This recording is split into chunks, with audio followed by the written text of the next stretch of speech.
I think the key issue for financial services is actually not to shy away from the internet.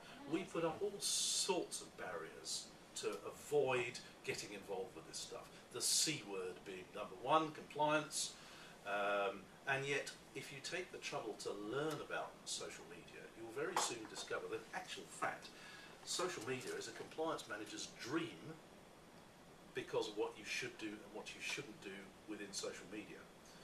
The most obvious one is, the thing about social media is whatever site you're on, whether it's Facebook or whether you're using Twitter or whether you're on LinkedIn, you do feel a bit like you're part of the community, particularly on Facebook. And none of us really like people barging into our community and telling us to buy stuff. We talk to life, pension, investment companies every single week who all say to me, Phil, we've been looking at social media for the last 18 months. We think it's something we want to do to engage with financial advisors. They don't mean engage, they mean advertise at. But we don't know how, we haven't got the time, we haven't got the resource, we haven't got the expertise, and we don't really want people talking about us out loud in a forum. But other than that, we think it's something we want to do. The rule, and first of all, let's get this one straight, there are no rules on social media. There are people out there selling all kinds of services that will tell you the rules of social media. They'll tell you the rules of Twitter. There aren't any. There really aren't. And because there are no rules, some people get put in jail because of it. We saw it happen yesterday. So there are no rules, but there is some common sense. And the common sense says people don't want to be sold to in these communities. Some of them are just supposed to be fun.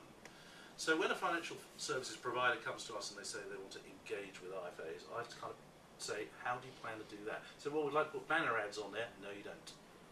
If you want to genuinely engage, then just answer people's questions that they're talking about. Help people out, point them to useful links. Don't sell anything, don't do any financial promotions, just engage. Just chat like you chat at a dinner party.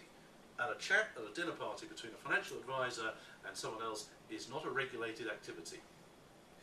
As is chatting on Twitter is not a regulated activity. So the good news is, if there are any rules at all, is don't do any selling at all. So that is the compliance officer's dream. And the FSA have also commented on this many, many times now. They said they frankly are not interested in the medium with which people use to communicate with customers. They're only interested in what they say. Is it a financial promotion or isn't it? And if we've got time, I'll show you an example.